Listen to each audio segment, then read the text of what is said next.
A great afternoon, everyone. Welcome to the installment of Mansfield Dialogue entitled Conflicting Claims, the Challenges on Managing Shared Natural Resources. For today's Mansfield Dialogues, the YCV Academic Fellows will be the one to share with you all of the things that are relevant in our countries and relevant to what we saw and observed with our 3-week stay here in Missoula and in Montana as a whole. Before everything else, at this point, I would like to ask Ms. Dina Mansour, please come over to talk about a very quick overview about what is Mansfield Dialogues all about. Let's give her a loud applause. Well, thank you. First, I'm just so honored to be here with our panel of distinguished fellows from Southeast Asia. It's been our honor at the Mansfield Center to host the Young Southeast Asian Leaders Initiative since President Obama founded it in 2013. And we are actually the only institution in the country that works with the young academic fellows as well as our professional fellows. We actually have 20 professional fellows arriving from these same 11 countries later tonight. So we will have more than 40 Southeast Asian young leaders in town, which is great. The Mansfield Center was founded in 1983 in order to foster globally minded leaders of integrity in the model of Mike Mansfield. So we're part of the University of Montana, part of the state of Montana, and really work to both internationalize the state and provide programs of integrity and ethics on public policy issues from the K-12 system on up. So we're very honored to have you all here today and thank this panel for their preparation and sharing their knowledge. Thanks.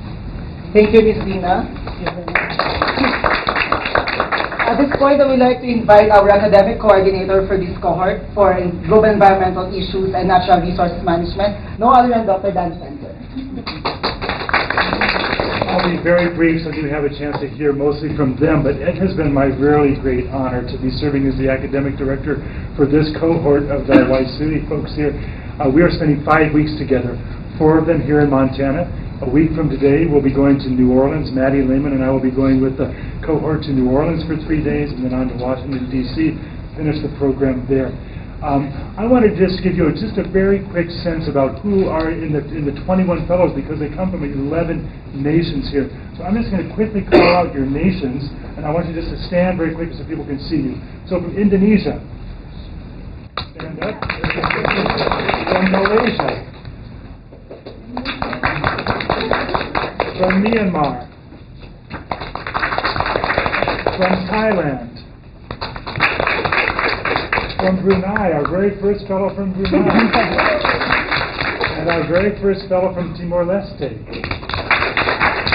From the Philippines. From Cambodia. From Laos. Did I miss any countries? Vietnam. I always forget about Vietnam because I've been able to visit Vietnam 5 times, so it feels like a second home for me. The hardest thing that I had to do was to choose which 5 fellows to have on our panel today because all 21 of them are really capable. We try to give you a diversity of both countries and issues they're working on. So Jude, I'll turn it over to you. I'm going to lower the lights. Thank you. All right. Once again, good afternoon, everyone. My name is Jude Russell, and I came from the Philippines. My undergraduate background is in history and education, but I'm now pursuing my graduate studies in development studies in Manila. And please, as your moderator for today's discussion, please allow me to introduce to you what is the Young Southeast Asian Leaders Initiative all about, and why did the U.S. state government, together with your tax, has been investing with 21 of us working here for another 5 weeks, very intensive and very rigorous academic work and study tours. It is noted that 65% of people in ASEAN region, or the Association of Southeast Asian Region, or the Southeast Asia as a whole, are under the age of 35. And having this age, it talks more about expanding opportunities, and it also talks more about addressing regional critical challenges. And I think this is the biggest investment that the U.S. State Department has been seeing through the use of Southeast Asia. With the amount of 65% of the population of youth in Southeast Asia, this is also a huge amount of potential. This is also a huge amount of talents and skills that if we can hone them through their leadership through leadership opportunities, will definitely give and address regional critical challenges such as environmental issues and natural resource management. YSCV, or the Young Southeast Asian Leaders Initiative, was launched in 2013 with U.S. government signature program to strengthen leadership development and networking in Southeast Asia. Not only that, it also adds up to how United States culture and society can be integrated, and the United States government can help through this young Southeast Asian leaders to become their full potential as leaders in the future, or the leaders of today. Young people in Southeast Asia are working to make tomorrow a brighter day, and the United States are here to help. And specifically, Young Southeast Asian Leaders Initiative are focusing on 3 developmental themes. Number 1 is more of civic engagement. Number 2 is education and economic growth. And of course, the ones that we are doing as of the moment is more of environmental sustainability and natural resource management. The YCV Academic Fellows Program brings undergraduate or recently graduated students like me to a very rigorous, demanding, and very hectic scheduled program. But nonetheless, this has been a very great experience for all of us, especially to be honed and to be selected by our respective countries to represent Southeast Asia here in the United States. And for our 3 weeks being here in the United States, we have been seeing a lot of opportunities to learning diversity, learning culture, and opportunities to grow from the failures that we are experiencing. And I always believe in this saying that leaders should not be, the youth should not always be thought as the future leaders, because youth can be leaders of today if we give them and we provide them the tools, and if we let them to become leaders as young as 18 and 25 years old. So I would like to introduce my members of the panel, and they will give more of the context of environmental sustainability in our own respective countries and in Southeast Asia as a whole. Okay, there. So our first presenter is studying science and engineering from Daman University in Phnom Penh, Cambodia. Please help me all welcome Ms. Lee Sokanya. Our next panelist came from the Brawijaya University in East Java, Indonesia, studying geophysics. This is Ms. Febriani Dian Permata Sari Diaz Alpi. And from Thailand, studied business English in Khon Kaen University, Ms. Notnitsha Limbungan. Of course, the last, technically not the least, studying preventive medicine. Yes, you will become a doctor soon. In Hue, University of Medicine and Pharmacy in Hue, Vietnam. Please all welcome Mr. Bien Tien Kien. All of these young Southeast Asian leaders will have an opportunity to discuss all of the natural resources management and environmental issues in their own respective countries. And we would like your participation to this discussion, because even if we present all of the things that we know about the environment, but without your participation and your questions and your ideas, there will be no discussion that will happen this afternoon. With that, I would like to turn the floor to our first speaker. Thank you very much.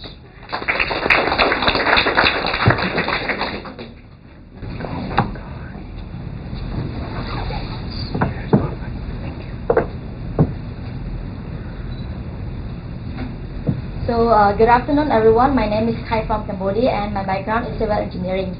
So today I'm gonna bring you all to my country to see how environmental situation is like.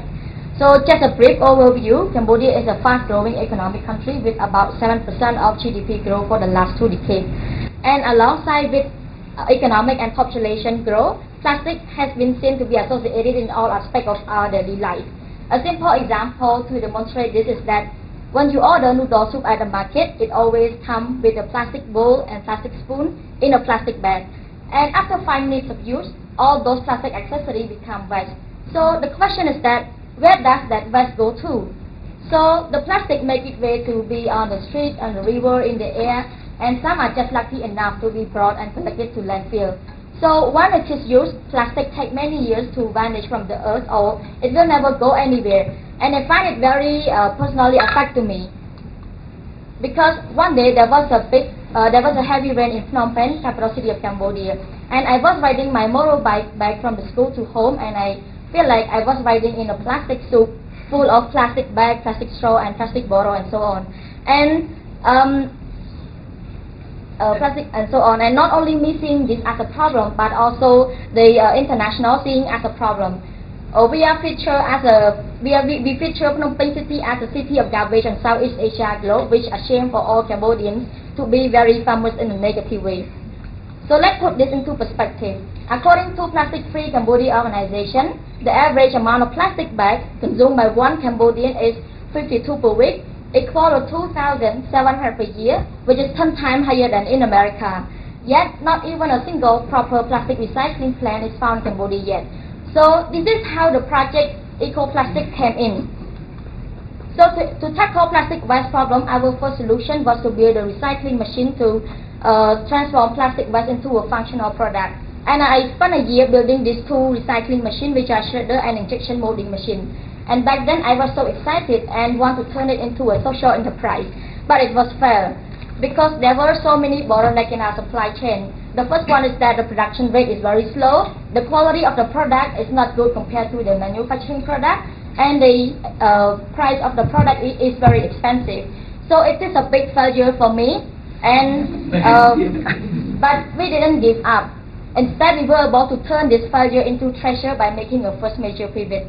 So we come up with a simple but creative solution, so-called PAC, which stands for Plastic Asphalt Concrete.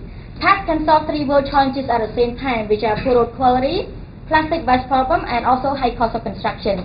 So it's been quite a journey. I've been working on this project for more than 2 years, and we also build partnership with the Ministry of Public Works and Transport in Cambodia in terms of the technical support to build and test out our prototype. And he said that he will encourage road construction company to use our product once it is done. So the question is that where does our project Eco-Plastic get financial support from? We join a lot of business model competitions such as the CAD Lab competition, business model competition in Cambodia, Mekong Business Challenge in Bhutan, and international business model competition in the United States. And we won those competitions and got prize as a seed funding to kickstart our project. So to broaden my understanding on plastic waste issue as well as other environmental issues, I decided to apply for Vicely Academic Fellowship Program under environmental issue and natural resource management. And time moving very fast. We've been here for almost 3 weeks, and we've learned a lot from both lectures and field trip. So the first lesson learned for me is PERC organization. So PERC stands for Property and Environment Research Centers.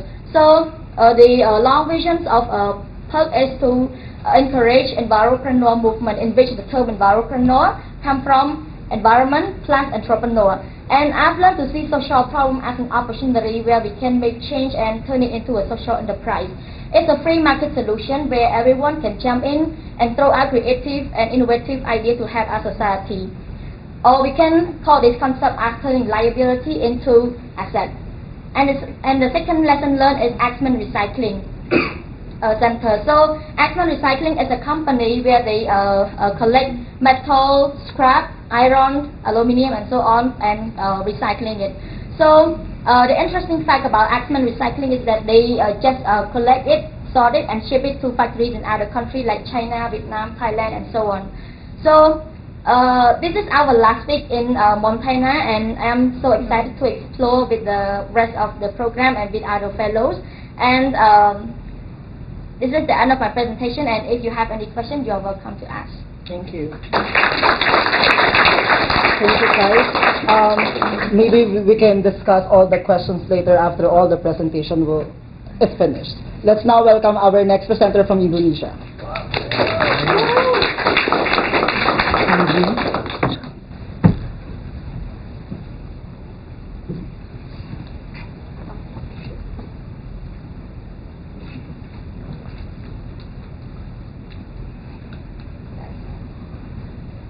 Okay, good afternoon.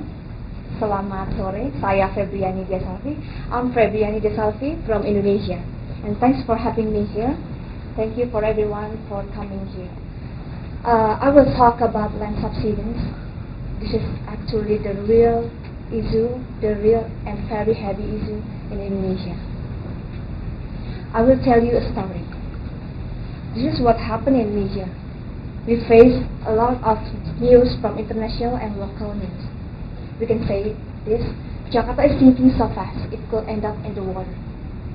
And then Jakarta fast is sinking in the water. And Jakarta is sinking fast, say experts. And Jakarta is thinking how subsidence endangered Indonesian capital. This is the real story. And some people say that this is the hopes, but actually this is what happened to us in Indonesia, especially in Jakarta, and that's the big city in Indonesia. Okay, I will tell you the location of Indonesia, of Jakarta. The population in Jakarta more than 10 million, and in the area inhabited for about 991.52 kilometers square. And in Jakarta is covered of quaternary deposit with various lithologies. You can see this. Jakarta located in here, the northwest coast of Indonesia and of Java Island. Rapid development in Jakarta impact in finding earthquake. So, if you wanna have a geological field trip to Jakarta, I cannot recommend it because we cannot find anything about geology in Jakarta. And then I will talk about land subsidence. What is actually land subsidence?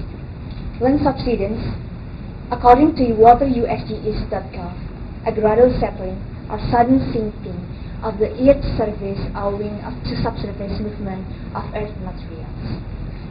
This is the real symbol of the effect of land subsidence.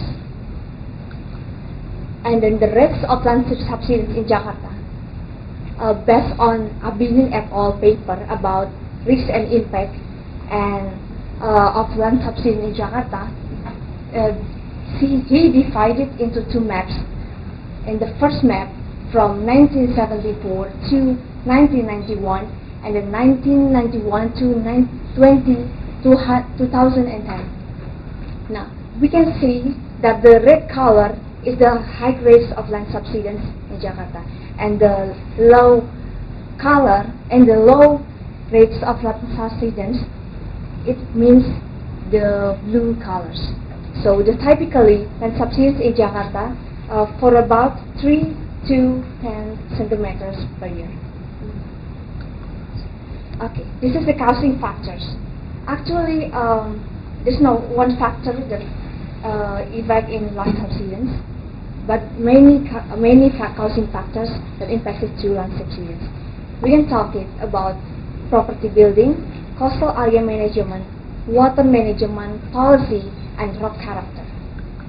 So there's many more that I don't know about the factors that will be impacted to land subsidence. So the main causes is policy and water management. This is what happened in Jakarta, floods in Jakarta. This is two recent news from Indonesia. Floods in front of Green Garden House, West Jakarta in March, and 2 floods in Muara Baru, Jakarta, North Jakarta in December 2018. We can see this in the one in the North Jakarta, in the West Jakarta, and in the second in North Jakarta. Okay, this is the main causes of land subsidence. Groundwater extraction actually happen illegal activities by pumping groundwater in Jakarta, not only industry but also in household. So this is the main causes. And then the government's attempt, residents from Japan faced land subsidence in for about 1920, and it stopped in 1970. So the government of Jakarta province have a joint coordinating committee with the Japan International Cooperation Agency or GICA in January, and has formed groups into 5: data information, mitigation, adaptation, awareness, and secretariat. So this is my main purpose to initiate a project.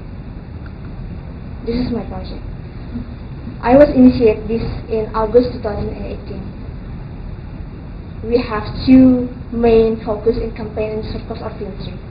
I was working as a compliance analyst in Toyota Financial Services in corporate legal and compliance department. I'm working closely with the policy and the legal department. So that's why this will be my inspiration to build more awareness of science because I miss a lot to be a researcher and scientist. So I will have a project about this, and my main purpose about to create a basic understanding about land subsidence from various points of view. That will be my main purpose. And then to like the translate well from geoscience perspective to society, to have a clear misinterpretation about the climate change and land subsidence, because these two things are different. But people usually think that these two are the same thing. That means the flood in coastal area in North Jakarta. So what I've learned from Wisely, I learned a lot. I learned a lot of many things. I learned about environmental policy from Dr. Len Grubert, and I learned about the earth ethics from Dr. Dan. I learned about how we have water free. The water is free at all. It's different in Jakarta. We have to pay high costs, and then I learned so many things, perspective that could be have like an idea for my main purpose, to have an inspiration to know about the main cause of land subsidence. Thank you so much. Thank you.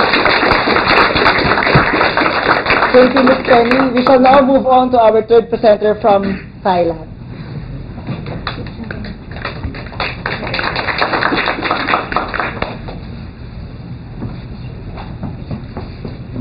Hello, good afternoon everyone. My name is Bok Pak and I'm from Thailand. First of all, thank you for having me today at Mansfield Dialogue. And today I'm glad to share about climate change and disaster in Thailand as well as in ASEAN region. I have divided my talk into 6 parts, as you can see from the slide. For example, climate change and disaster in ASEAN region, and disaster management and response in ASEAN, and my reflection through disasters between in Montana, USA, and in my home country, Thailand. Now let's get started. Well, climate change has spelled out the big impact around the world. It's a factor that affects to many environmental issues. For example, marine life, natural resources, wildlife, and definitely disaster, which I would like to highlight on this. Because disaster have become the significant challenge in our ASEAN region, all types of disaster have presented in ASEAN region. And as you can see from the picture, this is the index of multiple hazards in ASEAN region. And the Philippines is ranked #1 for the highest multi-hazard exposure, followed by Indonesia, Myanmar, and Vietnam. And next, I would like to talk about the flood. Thailand, my country, ranked at 3rd place in flood. See what happened in Thailand. Yeah, back to 2011, Thailand experienced the enormous flood in the historical record. Can you imagine that the Bangkok city, which is a capital city, has sunk under the water more than 3 months? And it affects to the heritage site. Yeah, so that affects to our tourism sector in our country, and agricultural production were damaged by flood, and that factory cannot produce the material part. Yeah, so that's shutting down our country economy for a while. And then when the disaster happened in ASEAN, we have the agency that responsible for respond and manage. Like in Thailand, we have Department of Disaster Prevention and Mitigation, or DDPM, and in the Philippines they have NDRRMC. And other than that, in ASEAN countries, we also have AHA Center, which stands for ASEAN Coordinating Center for Humanitarian Assistance on Disaster Management. The headquarters is in Indonesia. So AHA Center will facilitate and coordinate among ASEAN member and United Nations on disaster management and response. And as you can see from the slide, there are like 4 stages of disaster, which is preparation, response, recovery, and mitigation. And right now, I'm working at ASEAN Disaster Preparedness Center, which is an intergovernmental organization in Thailand. So we're focusing on preparedness, like preparation. Our job is to raise the awareness of people to have the awareness and preparedness on disaster. So these are some activities that we do in my organization. We organize the no disaster for high school students. So we raise the awareness of them about DRR and teach them how to survive in the disaster. And this one is we teach them how to survive from earthquake. And the next one that is about we kick off the flood simulation for blind people, because in my hometown we have a blind school which is in the prone area of flood. Yeah, and then we just kick out the flood simulation drill to have them have the awareness on flood. And yeah, my reflection that I have learned in USA, I can see that the common disaster in Thailand and USA is flood and Wi-Fi. But I'm really interested about Wi-Fi, and I'm very lucky during my weekend homestay. Yeah, my host family know that I'm really interested about disaster, so she bring me to the Wi-Fi affect area in Hamilton that is have the Wi-Fi in 2016. And yesterday we went to Smoke Jumper. This is like the amazing response team. Yeah, because like they are like parachuting, yeah, and do like response for Wi-Fi. So yeah, this is I haven't seen this like that kind of thing in my country. Yeah, so that. And other than that, after here in 3 weeks, I have group to work with my amazing teammates from Myanmar, Laos, and Thailand. So we working on to make the resilient on climate change. So we will kick off the Mangrove Ranger project, which we will bring youth to plant the mangrove in Myanmar and to teach them to have the awareness on disaster, because we believe that the mangrove tree can mitigate the climate change. That's all of my. Thank you, Papa. We are now down to our last but technically not the least presenter for today. And please help me welcoming the delegate from the Vietnam.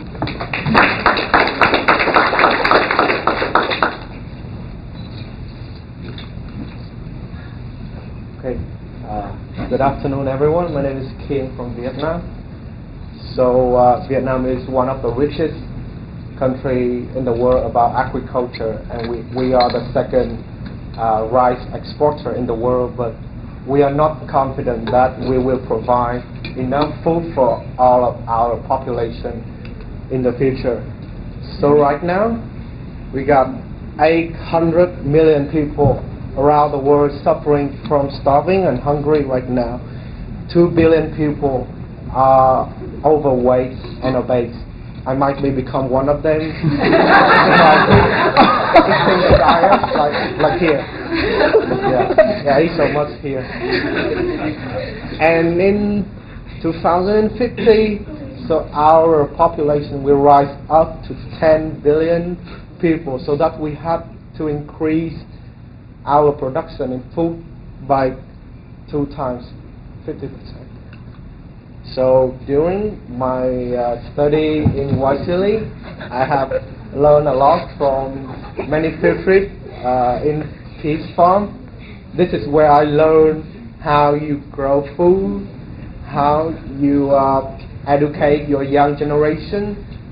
I was so interested that you also not organize internship for the UN student, but you also bring young kids from kindergarten or elementary school come to work and learn about agriculture. Next is Montana Conservation Seedling Nursery. So this place, I can see that you not only growing pine tree and other trees, not only for forest conservation, but you also make it into a real business that you can make money from this. So you export it to Canada or other states across America, and I can see that business is still growing up so fast, and they are receiving funding a lot from the U.S. Department. So back into Vietnam. So this is what I did for my small project. I'm majoring in medicine, so I know nothing about technology. But 1 year ago, I have a chance to work with agriculture students in the same city, and we're working in a club called One Health. So we work to project to implement programs about food safety, and then we did a survey inside the city, and we found that 64% of local people, they do not believe in their daily vegetable. They're afraid of pesticides or genetic modified. Many people don't believe in their daily vegetable, whether buy in the market or supermarket. So that we came up with an idea called Smart Hydroponic System. This includes two components. First is the hydroponic platform. The second one is the application runs on smartphone to control the platform. So this is the video how it works. Can you play it? So Can you narrate it? Yeah. so I'm sorry that the video cannot play, maybe with some technical problems, but as you can see, there's a machine there. They can adjust the pH level in the soil so that you can grow your plant right in your home. Okay. What does the Vietnamese say there? Can you translate that? So it is automatically operation. Yeah. Mm-hmm. Oh, yes. I spent my whole night to edit that video. Okay. So what you need to do is just 3 simple steps. Okay. First, you press your smartphone.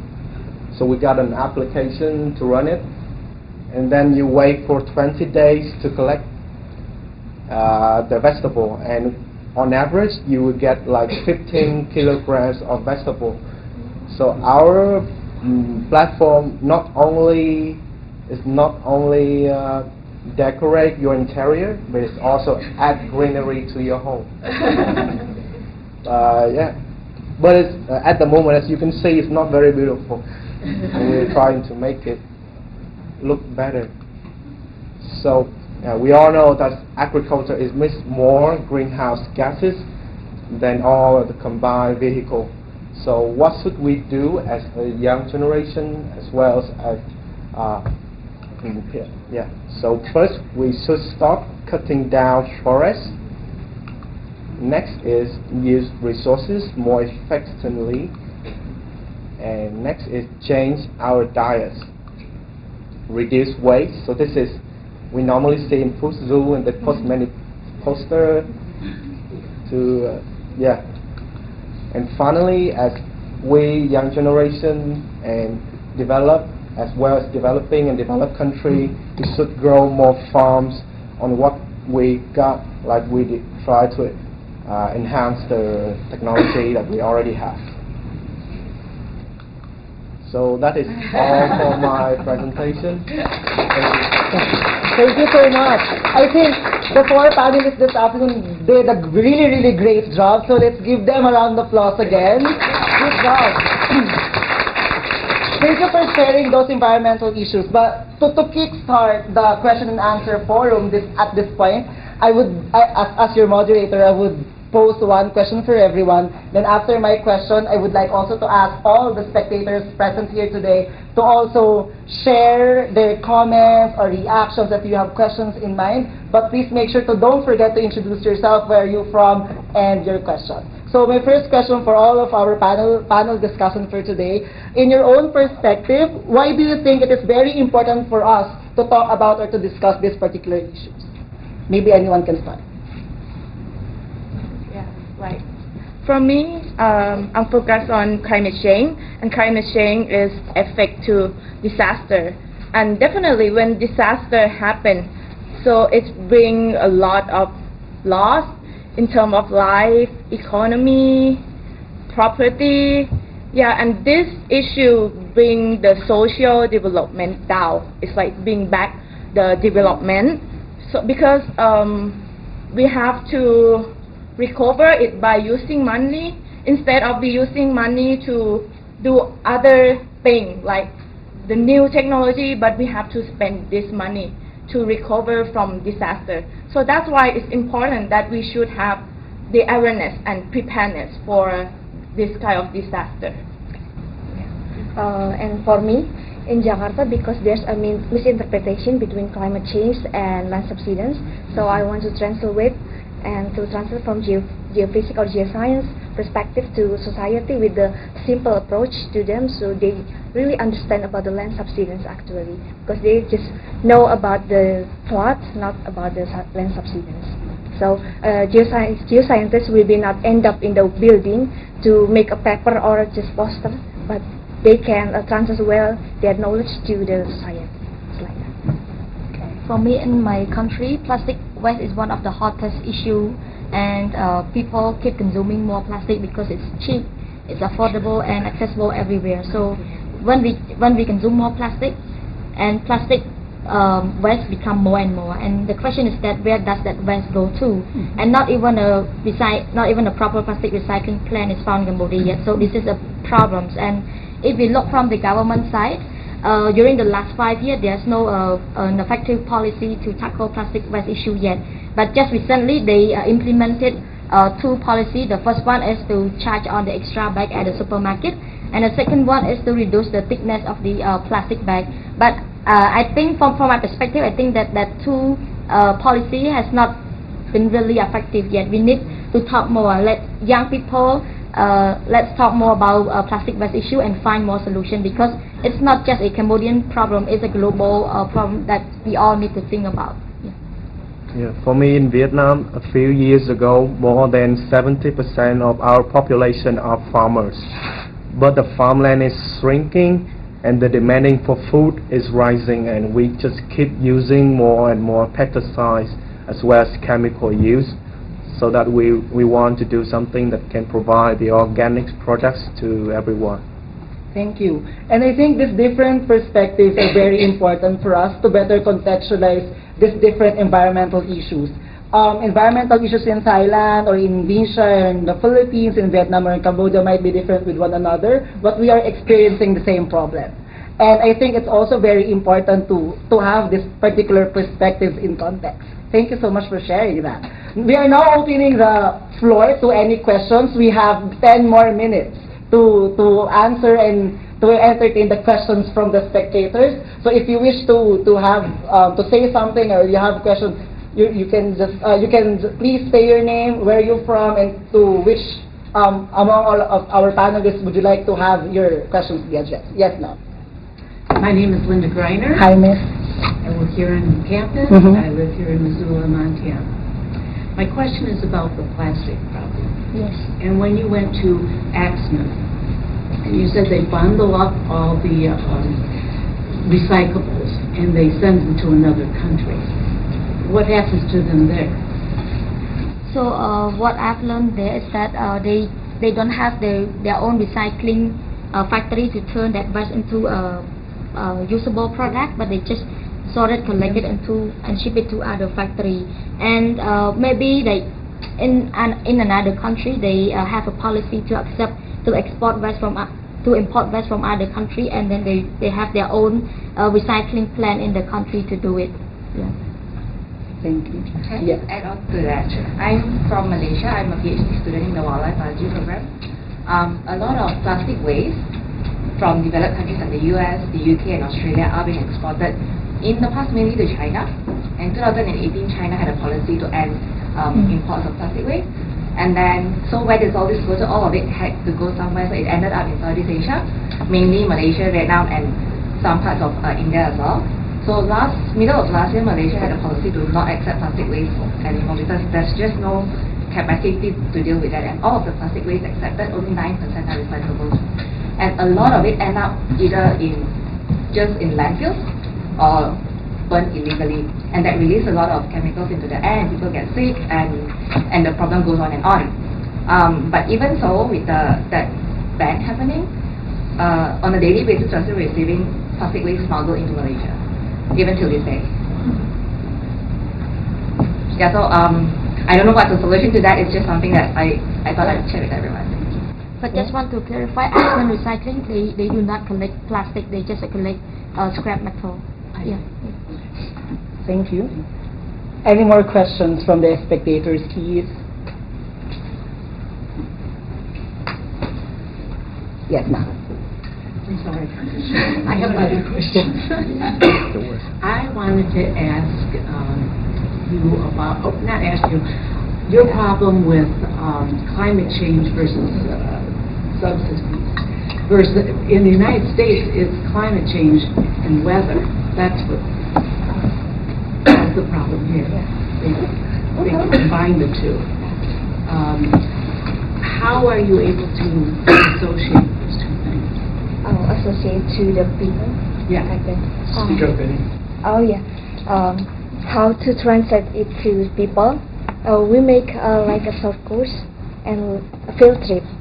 We plan to have a field trip to the coastal area in North Jakarta called Muara Baru, so they can really understand that the area is a coastal area, and the land subsidence from groundwater extraction make an impact in land subsidence, and then the climate change make an impact in sea level rise.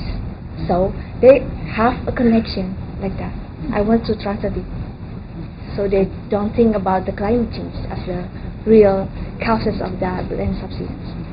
One thing I should just mention, because we're going to New Orleans in a week, and ransom sites is a huge issue in New Orleans. If you've been to New Orleans, the irony there is the Mississippi River is higher than the city. And so because the city around it has subsided so much of the city is below sea level, and much of the delta is being lost to the sea. So there's going to be a real strong connection to what Jakarta is experiencing in one of our major cities in New Orleans, too. Considering the time constraints, we can only entertain one more question from the spectators. Yes, gentlemen. My name's Flo. I'm an environmental philosophy master's student here and I happen to be from Indonesia. I have a question to, I guess, each participant. In your respective projects, what do you see as the biggest challenge to overcome? Anyone can start. Anyone can start. Like for me, my job is try to raise the awareness of people. So then we have to partner with some organization. So the challenging thing is like sometimes we have the problem to collaborate with the partner organization. Sometimes they didn't want to collaborate, and then when we doing the like raising the awareness thing, so then they just like do it and then just forgot it. Yeah, it's not, they didn't make it like sustainable. So that's why I have doing about like simulation drill, so that I'm thinking about the sustainable thing. So I will repeat, it's like to exercise this every year so it can make it more resilient. I've been active in like a chapter, international chapter called American Association of Petroleum Geologists. So I've been working for a lot of events like short course and field trip. And the field trip, it really works to understand, but it's for geoscience students, not for local people. So my challenge is like how to make the event is free and they can really understand the simple thing that like the geological term or geophysics term, so they can really understand. So I connected with my previous mentor and a lot of like a speaker from previous events to speak about that problems. So that's my views. So for my project Ecoplastic, we encounter 3 key challenges so far. The first one is the technical expertise in the team, because my team, we have only 2%. 2 people, me as a and handle the technical aspect, and one more handle the business aspect of the project. So for me as a graduate civil engineer, I can do the laboratory test, but I still need some expertise to have some expert to help me in terms of the testing and building prototype. So this is the first challenge, and the second one is about the capital investment. So in order to move that project forward, we need investment, and we need financial support to do the test and to support the research and development stage of the product. And the last one is about time constraint, because right now, like as you all know, when we start a social enterprise, it's very hard to sustain yourself at the first stage. You need to, if you sacrifice to your project, you will be starving because you don't do any job. But right now I'm working in a local company in the business field, so I don't have much time to sacrifice for my project. I only work at the weekend for the project. Yeah. For my smart hydroponic project, I think the biggest challenge for me is the technology problem, because sometimes it doesn't work very smoothly that we are expected. And the second challenge is that we are trying to find a way to bring our products to the customer, because it's not very well decorated. But yeah, so in the future we hope that it can be used in daily household. Yeah. Thank you so much. This has been your panelists. Let's give them a round of applause.